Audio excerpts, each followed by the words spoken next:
And I want to thank you all for joining us on this Monday evening in the virtual library. And I want to definitely thank Ranger Hector for joining us as well and bringing us what is going to be another fascinating Nature Boost. These are part of our Nature Boost series, which you can catch all of these on our YouTube channel. We've had many, and this is actually the last one. We will not be hosting them during summer, but we will come back with more, so don't worry. And as I mentioned, we are on Ohlone land, so we do want to acknowledge that we occupy the unceded ancestral homeland of the Ramaytush Ohlone peoples, who are the original inhabitants of the San Francisco Peninsula. We recognize that we benefit from living and working on their traditional homeland. And as uninvited guests, we affirm our sovereign rights as First Peoples and wish to pay our respects to the ancestors, elders, and relatives of the Ramaytush community. This is part of our AANHPI Heritage Month, Asian American, Native Hawaiian, and Pacific Islander Heritage Month. And we are excited. We created a new tagline for this campaign, which is Weaving Stories. So I know this one will fit right in with that. Some upcoming events we have tied to AANHPI are on the same page, which is a bi-monthly read that's been going on for many years. Our Readers Advisory Committee chooses a book each month, votes it, reads it, and then we all vote for the book. So it's really a democratic setting. We have selected Melinda Lowe and her book last night at the Telegraph Club. And this is part of AANHPI as well as Pride. So there is a definite queer side to this story, and there's a lot of San Francisco history. So pick it up at any library location right now, both in print or electric. And some upcoming events I just want to quickly point out. On Monday, May 16th at 7 p.m., we'll be having a film screening and filmmaker discussion with the filmmaker of Chinatown Rising, Josh Chuck, and hopefully his father will be joining us. It's not set, but maybe. May 21st in our beautiful Corrette Auditorium. If it's been a while since you've been around to the main library, come on down. And that's going to be Saturday, May 21st. Lots of room to spread out. The authors and photographers of Chinatown Pretty will be in the house. One of our favorites, Russell Lowe, will be back. He has a new book out about the All-American Crew. The true story of the World War II bomber and the men who flew it.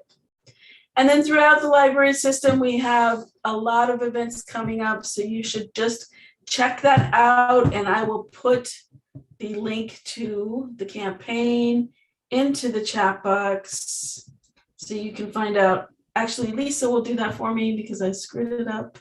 And just some non-Heritage Month events. We have a great series. We're starting with the Tend Well Collective, and this is all about health and mindfulness, and there'll be a discussion as well. Really excited about this. Second Friday of the month, and then it's followed by the fourth Friday Om meditation. So come check that out, get moving and get well. And then we partner with the new bookstore, Medicine for Nightmares, on 24th Street in the beautiful Mission. We will be talking to some creators of the Tarot deck, Pandemic and Revolution. And this was published by Nomadic Press, Artists and Poets and Tarot.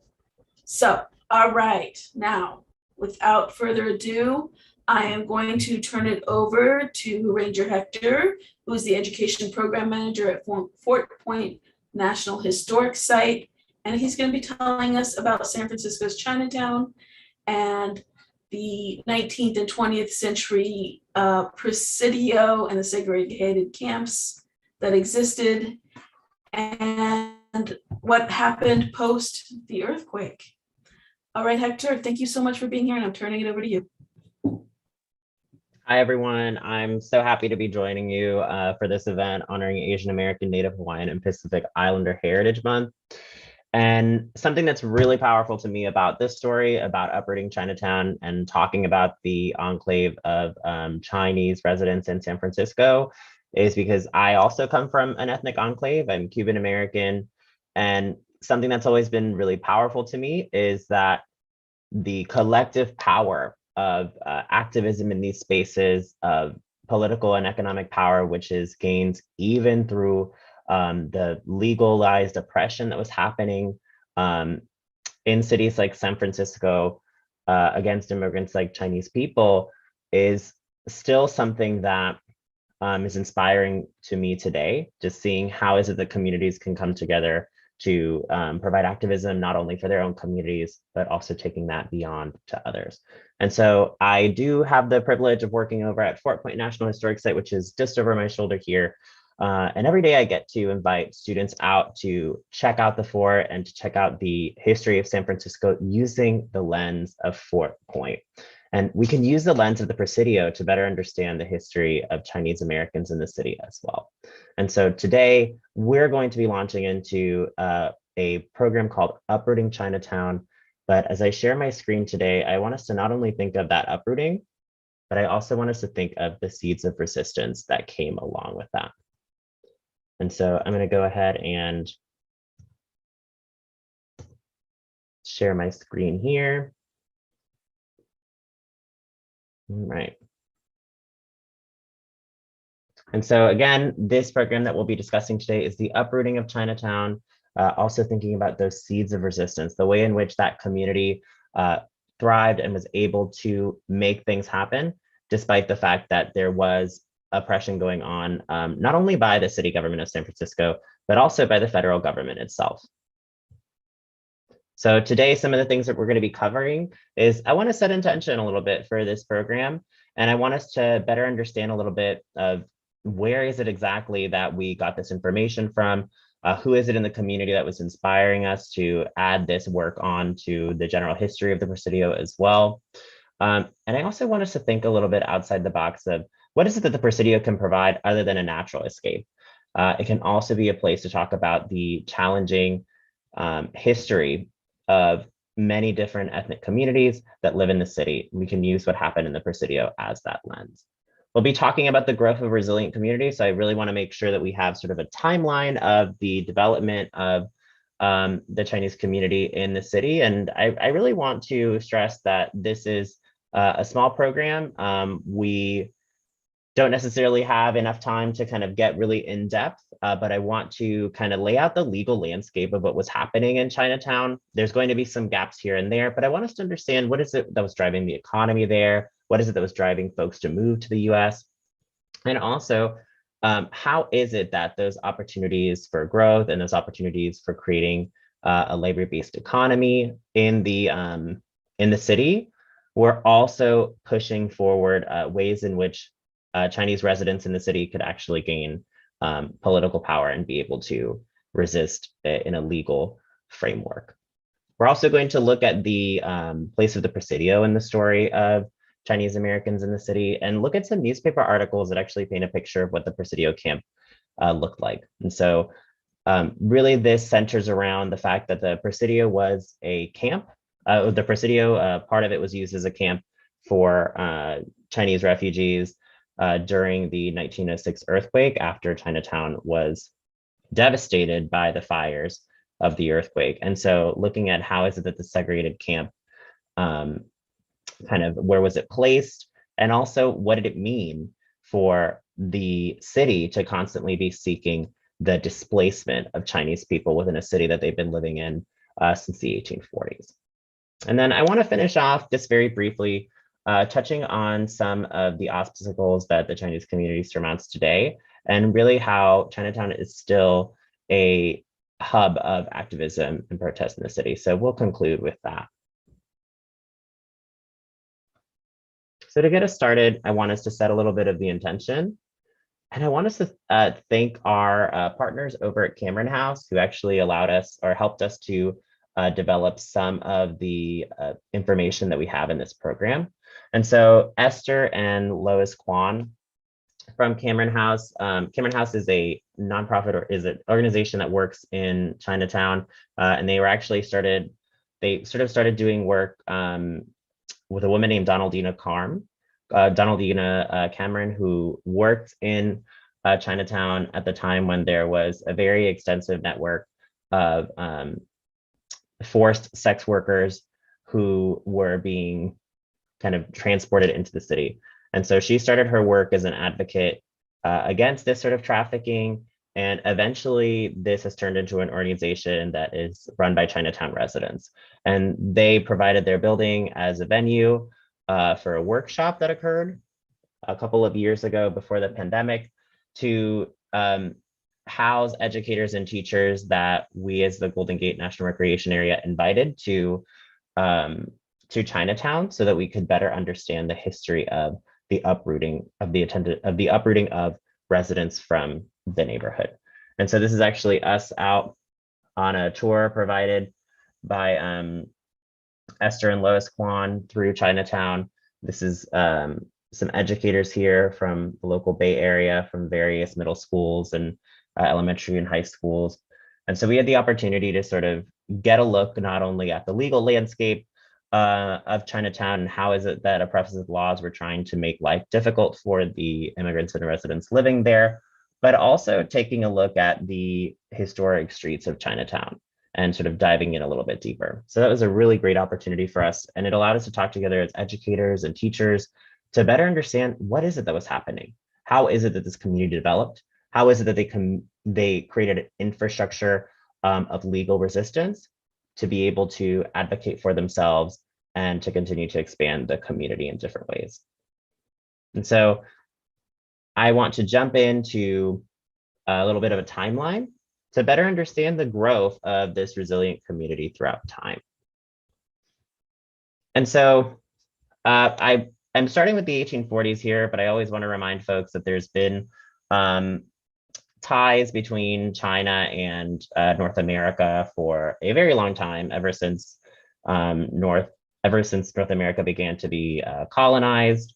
And so really what we have here is just more of specifically dealing with California. The mass immigration of Chinese immigrants really began in the 1840s, in the late 1840s, when the various immigrants that were coming here looked at the gold fields of California as a place in which they could find prosperity, in which they could find money.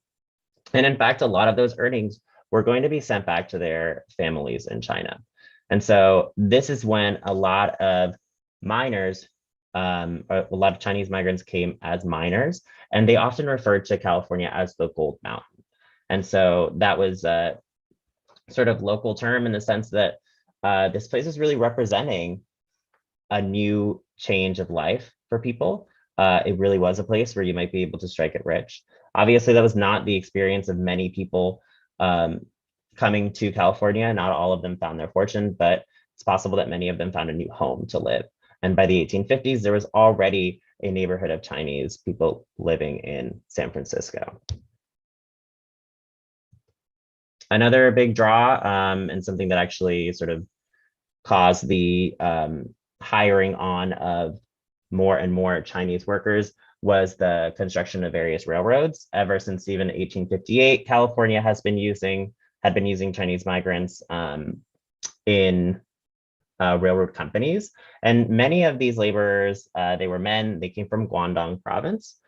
And so the important part to understand is that the Pearl River Delta, the Guangdong province, these geographical areas in China, they were oftentimes the source of migrants. And what happened was that the cultural practices, the traditions of this place were also transferred over to San Francisco's Chinatown in the early days.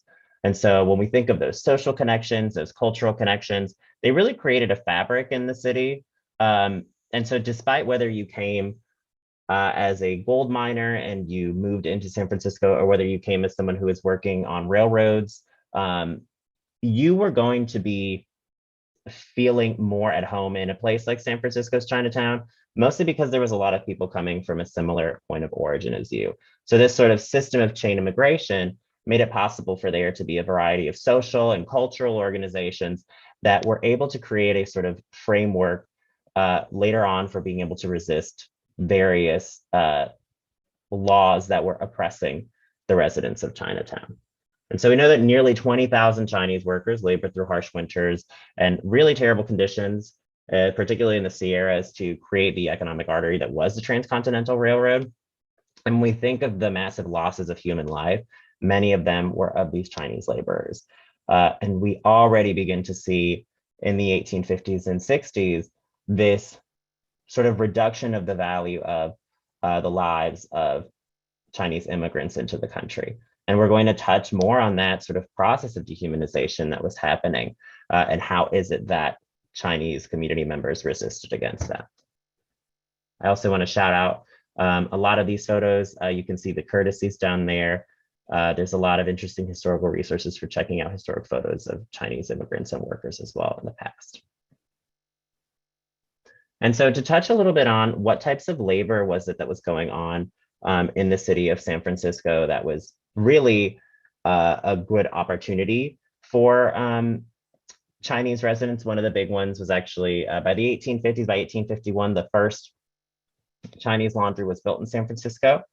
And really Chinese community members were at a really good position to be opening up laundries and washing businesses in the city. So you had a massive amount of influx of particularly men living in San Francisco at this time. A lot of sort of European American men, they had not been accustomed to doing chores such as cleaning or washing. And really, you know, from what we understand, really neither had Chinese men, but the business opportunity was quite large to be able to, instead of having people, some people would even, if they had enough money, they would ship their clothes to Hawaii or even far away as China to be able to have them washed. Many people would rather just throw away their clothes when they were done washing them.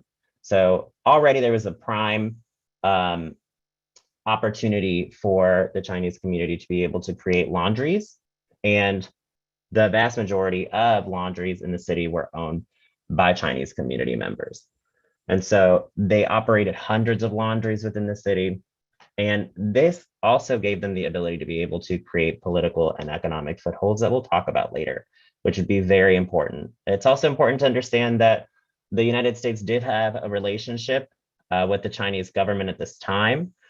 Politically, I would say, comparing their political relationship with perhaps the nation of Japan at this time would have been different. So generally, China as a country politically in the 1860s, 1870s was not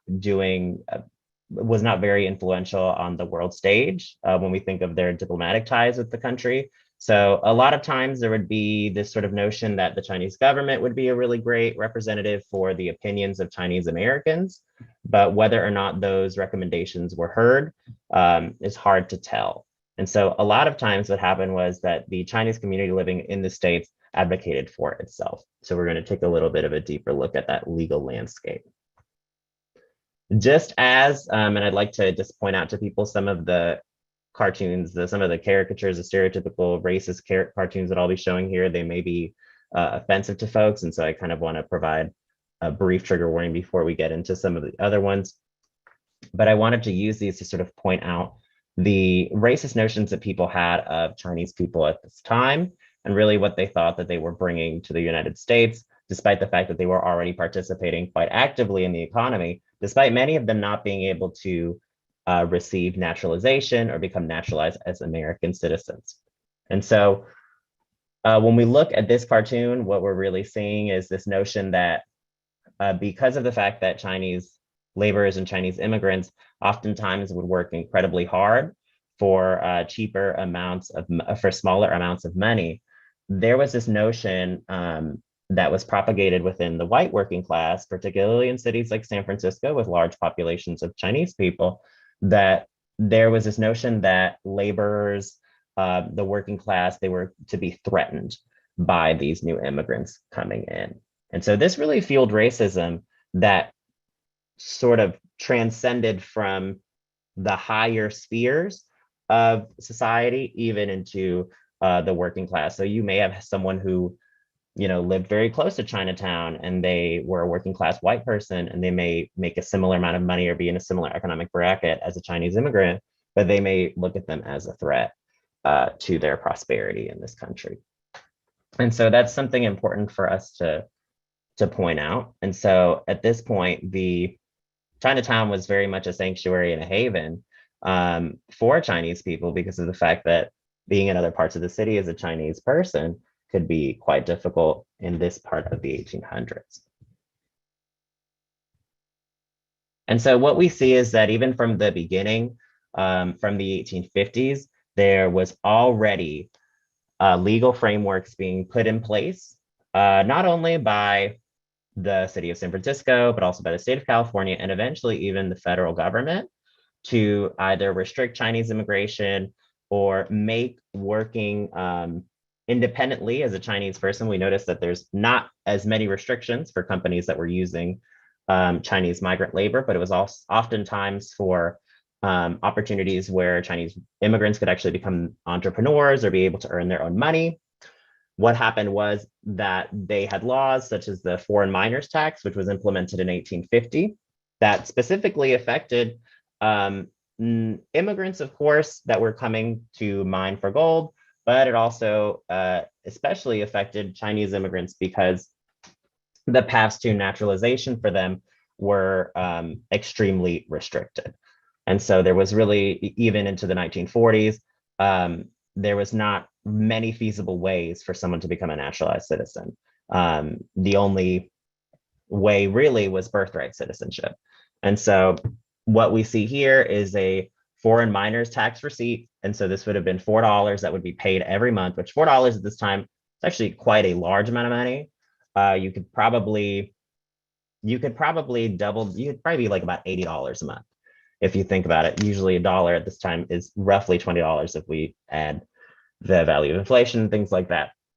And so $80 a month to simply to be able to try to get gold certainly would have been a big hit, especially for people who are trying to send money back to their families. At this point, the Guangdong province, where a lot of people came from, would have been experiencing quite a lot of poverty and quite a lot of civil discord that was happening within the country. And so the foreign miners tax was already implemented by 1850, only a year after the gold rush really took off. So this would have severely affected Chinese miners' abilities to kind of get up the rung, so to speak. Here is another political cartoon with some quite offensive caricatures. And so when we look at this, obviously this sort of phrase, the Chinese Misco, was commonly used. And the way in which this was implemented all throughout, particularly the 1870s into the 1900s and beyond, was the implementation of various types of laws that would have affected particularly the Chinese community, but also various Asian communities as well. One of the larger ones, of course, is the Asian Exclusion Act, which began in 1882 and would have actually been extended throughout the 1900s as well. But when we think specifically of laws that affected residents of San Francisco, some of the big ones that we see were laws that were established against the Q hairstyle, which was a politically significant hairstyle at this time in China. So if we can imagine the Q hairstyle, it's sort of like a braid that goes down the back of the neck, and that goes down the back. And this hairstyle would have actually been a hairstyle used by men in China. And not only was it a simple hairstyle, but in fact, it was a political statement, so to speak. And one was not legally allowed to cut their queue in China. And so the queue hairstyle being restricted and actually being forced upon Chinese residents, where they actually had to cut their queue, which is a braid, which is depicted here stereotypically, that could affect them in such a way that they would not be able to return safely to their country. And so it's very strange because that would, of course, encourage new immigration from China, but it would also make it so that the residents that were here, if they listen to this law, then they wouldn't be able to return home. So this is something that was implemented in 1873. And during this time, particularly 1870s and 80s, there's a lot of economic turmoil in the United States. So it's a time when these laws are being implemented. Various immigrant groups, particularly Chinese, are being used as scapegoats for the economic troubles. The operation of laundries in wooden buildings is also highly restricted. At this point, about 89% of the laundries in the city were owned by members of the Chinese community, and many of those were going to be in wooden buildings, seeing as San Francisco was built extremely quickly, and most buildings were made out of wood. There was a large fire in a laundry that prompted the creation of these laws, but they had the very much intended effect of making it difficult for Chinese community members to operate their businesses. The exiting of residents, or the forced quarantine of residents in Chinatown during a bubonic plague outbreak specifically in the year 1900, but it actually happened again further along the line in the 1900s, was another thing that really showed it's really like a big parallel when we think of COVID-19 as well, as this notion of Chinese people as bringing pestilence or disease to the city. And so Chinatown, of course, was a busy and dense place. There was a lot of action, a lot of people, and there was this notion that there was more disease in this area because they were immigrants from another country. Perhaps they were bringing this bubonic plague. Rats were still being blamed for bubonic plague at this time, and so the large amount of rats in the general central neighborhoods within downtown San Francisco, a lot of them were being associated with Chinatown. And so Chinatown was actually forcefully quarantined at this time for a period of time, and residents were not allowed to exit Chinatown. So we can imagine, even though Chinatown was a hub for Chinese Americans, it wasn't the only place where they worked. And it certainly wasn't the only place where they had economic ties. And so this was a really real example of what is it that was happening in terms of the forced movement of the population of this group. And so Chinatown's presence in the center of the city was considered to be very problematic, not just for people in the higher echelons up in Nob Hill or in surrounding neighborhoods, but also by members of the white working class as well. So these different types of sides, they would have been trying to sort of push Chinatown out of this area. The resident status of people, we touched a little bit, Chinese people in the US, we touched a little bit on that as well. There was many attempts to block the birthright citizenship of Chinese people, and there was no path to naturalization at this time, and there would remain to be no path to naturalization for a long time to the 1940s. So despite the fact that there are many people living in San Francisco today whose families have been here since the mid 1800s, naturalization was basically impossible, other than birthright citizenship, which we'll talk about in a minute.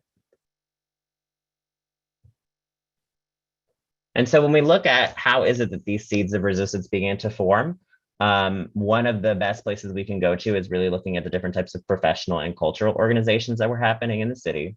And so one of these professional organizations were various guilds of laundrymen, of people who worked in laundries. And so what did occur once was that these various laundry ordinances that banned the use or the operation of laundries in wooden buildings. There was a case involving the owner of the Yikwo laundry in Chinatown. His name is Li Yik. And this is the famous Yikwo v. Hopkins court case. And in this court case, basically what occurred was that Li Yik had been operating as a totally legal business owner in a wooden building. He had a laundry, and basically he was his permit to operate was rescinded. And so what occurred was that he was actually able to sue he paid a white lawyer. We have a pretty good understanding that he received quite a lot of support from the local laundry guilds, which were owned by Chinese laundry owners, in order to resist his permit being rescinded, because of course they'd be interested in making sure their permits couldn't be resisted either. And so what this basically stipulated when Li Yik won the court case was that Chinese community members, Chinese residents, and this went all the way up to the Supreme Court, they have equal protection under the law. So there cannot be a law that is specifically applied to affect an ethnic population in this country, because that violates equal protection. And despite the fact that Yikwo v. Hopkins ended up with Lee Yik actually winning the court case, this court case was oftentimes not used or set as a precedent in the Supreme Court. And so, despite the fact that in 1886 it was established there can be laws that specifically affect members of ethnic communities, such as particularly the Chinese, it wasn't necessarily used as a precedent in future court cases. Why that is probably a varied answer. It was mentioned in a couple of court cases having to do with the Japanese community. So that's something important to know. Another lawsuit that also ended up in the Supreme Court was one involving Wong Kim Ark. His family came from China, and he was actually born in the US. And he lived in the US for much of his life. And he contended that he was denied his citizenship, I believe, when he was entering back into the country after being in China. And what occurred was that when he sued, eventually this court case also went up to the Supreme Court, probably with the help of the Chinese community as well.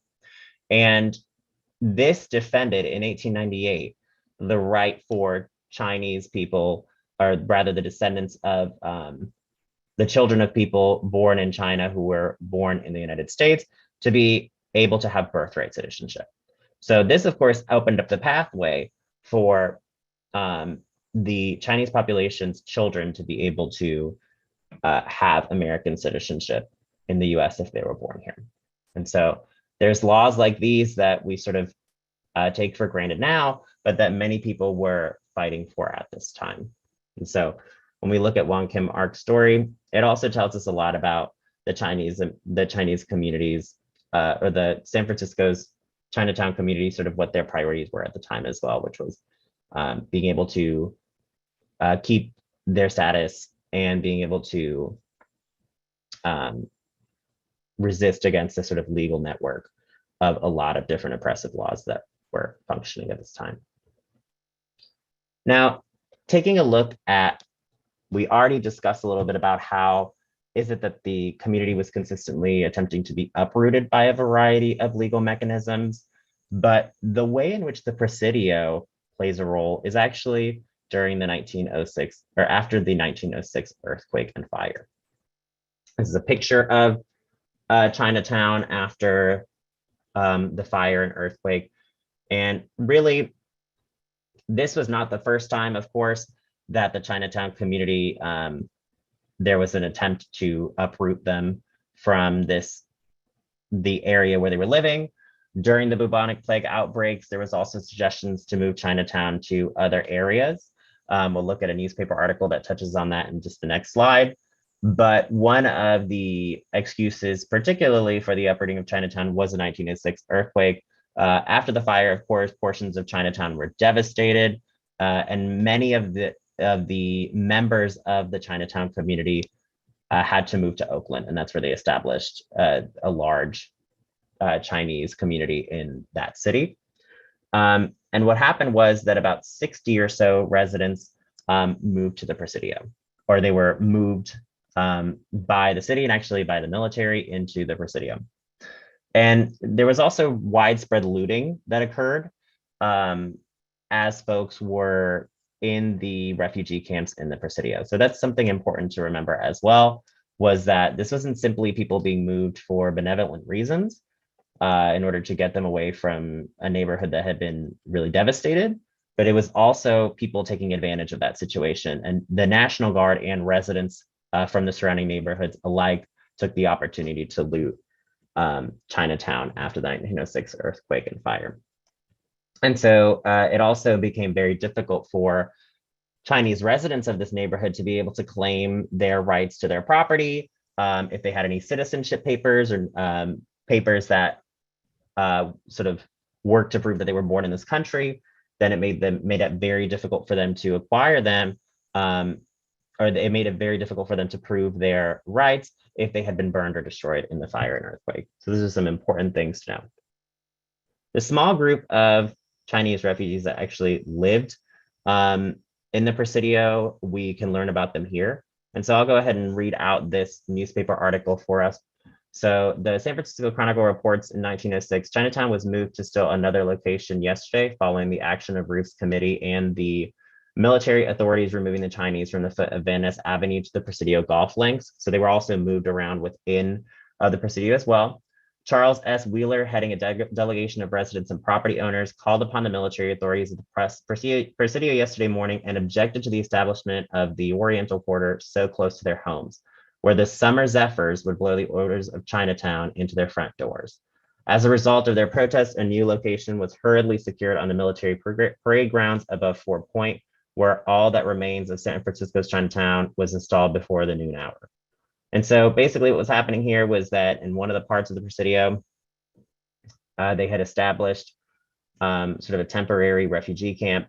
And what we see here is this clearly racist language that points to the notion that, this population of people had some sort of unpleasant odor, and that they were being disruptive in this way when you simply had a population of people who were being moved around in a city that had been devastated by an earthquake and fire. Eventually, they ended up being placed closer to Fort Point. And if anyone has had an opportunity to go and visit Fort Point, that particular part of the Presidio is extremely windy, it's very cold. And so we can imagine what it must have been like to live in this area. And so here is actually a photo, which I'm surprised that this exists, of Chinese refugees. And so when we look at the conditions of this camp, we can imagine it must have been very difficult for people to live here. We do have a couple of eyewitness statements that sort of stated how it was for residents of Chinatown to leave this portion of the city and go to this place. Not only thinking about the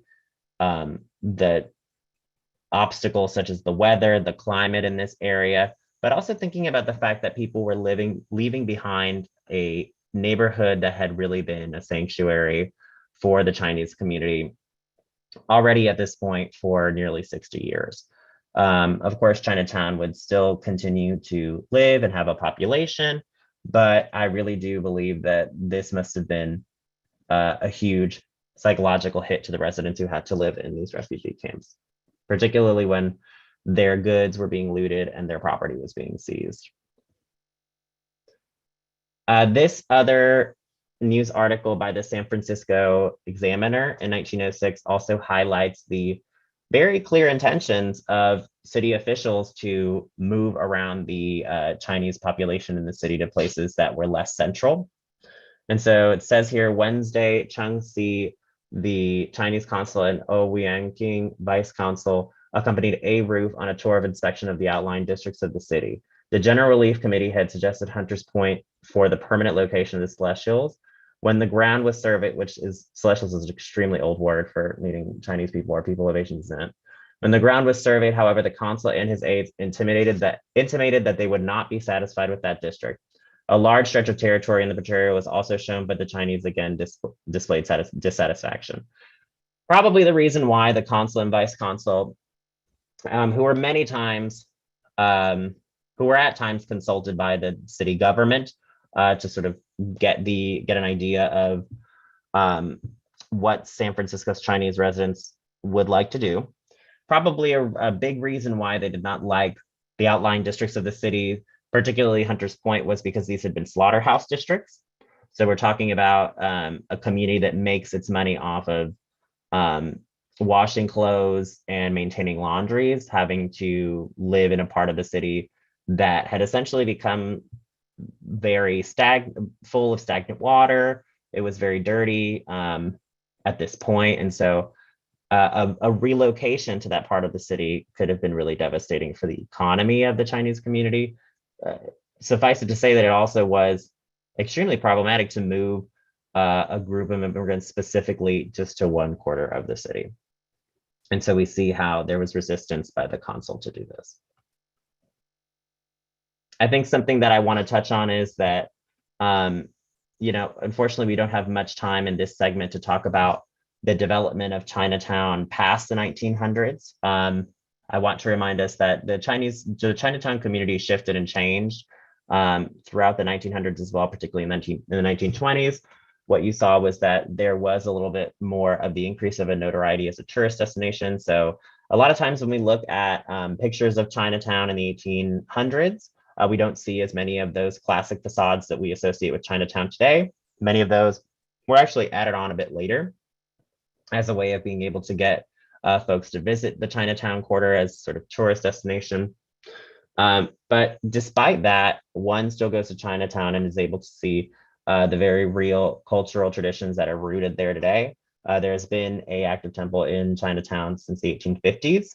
And so we can think about the fact that despite the neighborhood has changed, obviously in the past 100 or so years, we still see an enclave that is very active and always changing politically and culturally today.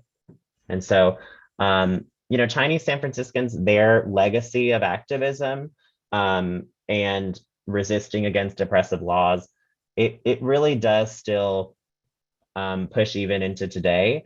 In the 1930s, there was a lot of Chinese activist organizations that were fighting for the working class, and their activism was extending out into other types of populations, into other ethnic enclaves as well.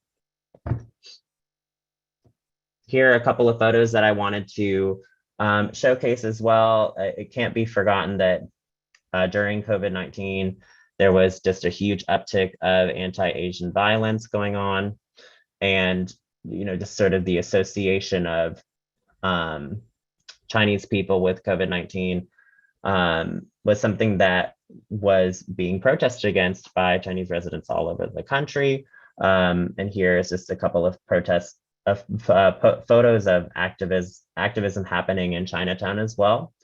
And then this photo here in the corner was in reaction to the shooting in Atlanta that occurred in an Asian business as well. So when we think of the fact that Chinatown is still a hub for activism today, I think that's a really important thing to remember, just because oftentimes what we see in the past can parallel the moves and movements that are happening in the present. And so I really want to shout out our different types of partners, particularly the San Francisco Public Library and Cameron House again. Golden Gate National Recreation Area, our job is to use our parklands in a way to look at the lens of the city in a different way.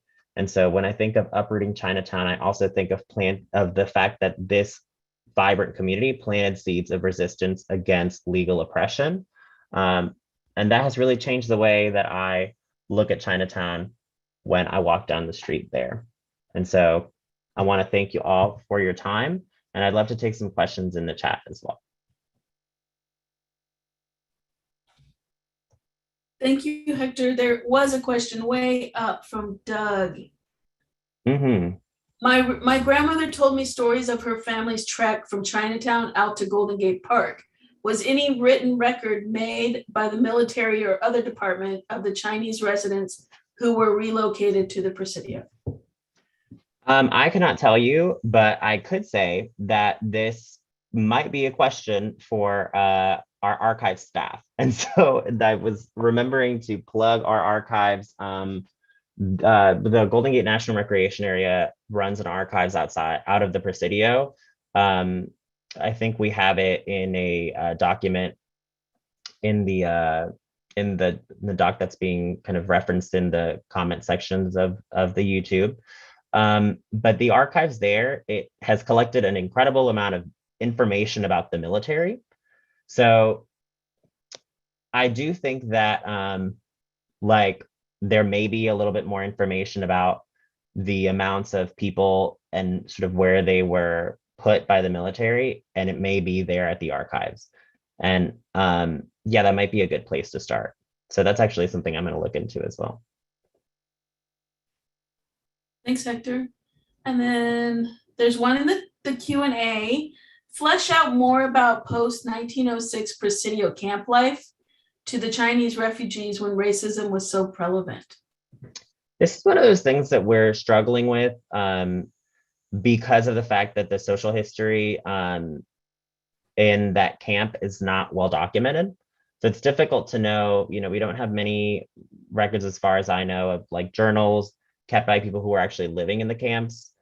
Some people are asking questions about food, where is it that they got it particularly?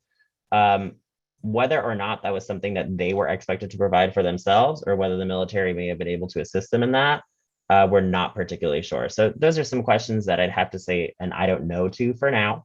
The social history there is still something that we're kind of working on unveiling.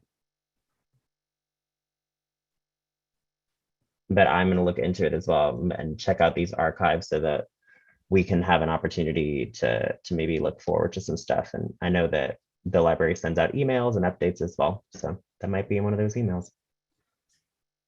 How about the symbolism behind the donkey caricature? I'm not sure where that comes from. Initially, I was thinking like, wow, like maybe donkey, like maybe it could refer to the fact that there was actually some laws that restricted like the pulling of carts in Chinatown and that the donkey could be sort of that symbolism. I'm not particularly sure. There's a lot of different symbolisms and caricatures that could refer to a political party that was active at the time or something like that. So yeah, I'm not sure what that donkey's doing there. Let's see, there's a couple more in the chat and the Q&A function. Carol's pointing out a good, some good information about whether or not like the ways that Chinese Americans were restricted in owning property as well. How about the house building that is shown at the very beginning of the presentation? What was it? Was that Cameron House? Was that Cameron House? Oh, yes, it was. Sorry about that. I should have mentioned that. Yes, that was Cameron House in probably, I'm not sure if it was before the 1906 earthquake. But yeah, that was Cameron House at the beginning there.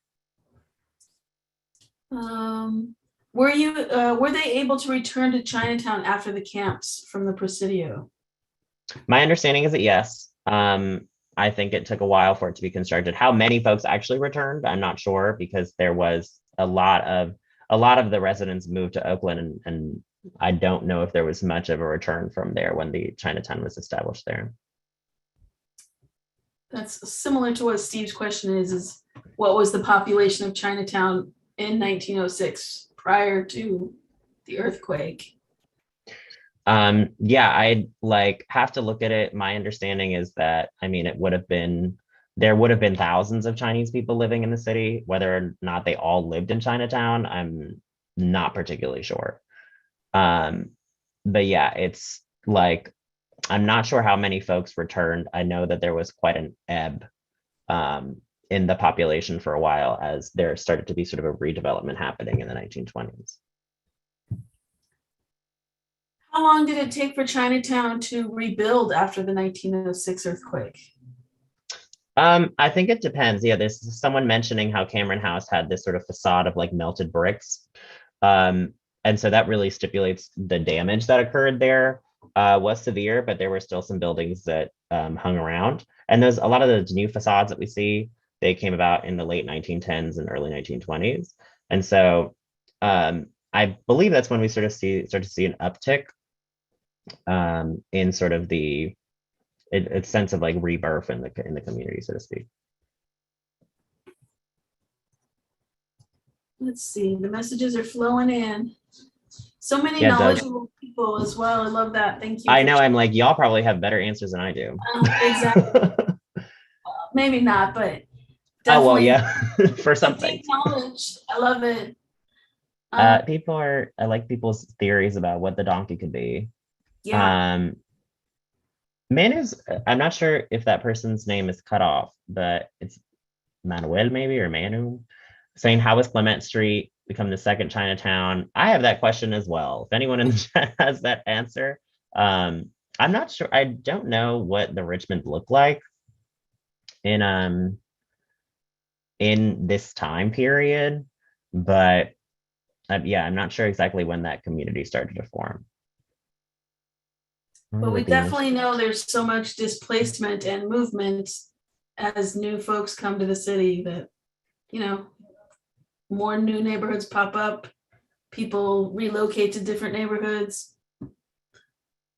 And someone's mentioned the Chinese 6 companies as well, and how those were based. I really wish I could like kind of go more into them. They are also, you know, people are also talking about how they sort of loan money, and there are different types of tactics that they use to sort of like negatively affect the community as well. The 6 companies are something that one could really dive into as well. They were like community organizations formed since the beginning of Chinatown by different like community leaders that basically help to advocate for new Chinese immigrants coming into the neighborhood. I think Doug and Canyon come do a program. Canyon that's a Canyon that I know. Doug said that housing desegregation started with the SCOTUS decision and Shelley versus Kramer. Colonel John C. Young's family was reputed to be the first Chinese to buy in the Richmond district. It started on Clement Street in the 1970s. Richmond district was first. Oh yeah. Doug, when was that? I'll post that in the chat box too. 1949. Oh, it's Nick saying the donkey with the initials on his uniform represents Dennis Kearney. He's being represented as a jackass. The question asked is, who keeps the business open in spite of complaints? Oh. Huh, interesting. Dennis Kearney. And Doug says 1949 is when that happened. Because I do remember the 40s was when they started to lift a lot of the restrictions on, like, I mean, even Chinese naturalization, things like that. After the Golden Dragon Massacre in the 1970s, many Chinese businesses. Interesting. I remember watching something about the Golden Dragon Massacre in like the History Channel or something.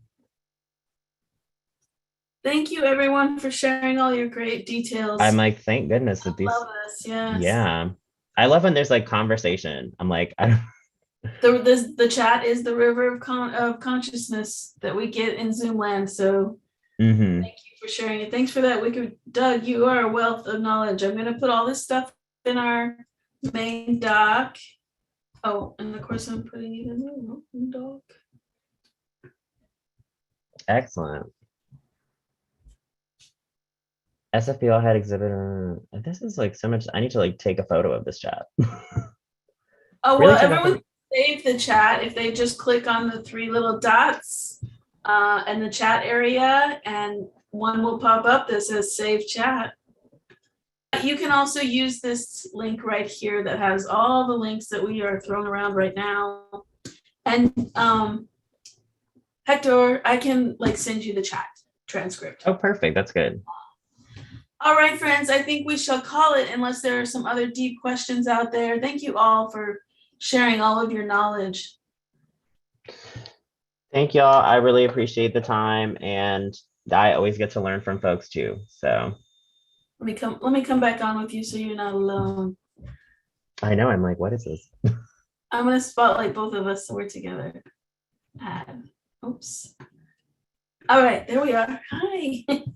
All right, library family, Hector, thank you for joining us again. We always learn so much when our friends of the natural world join us. They're all soulmates, and we appreciate them, and we appreciate you, library community, for coming out and enjoying the presentations and the work that we do. And there's the link for tonight's chat, as well as the YouTube if you want to watch this later. And we thank Lisa on the backside for handling all this tech. All right, friends, have a good night.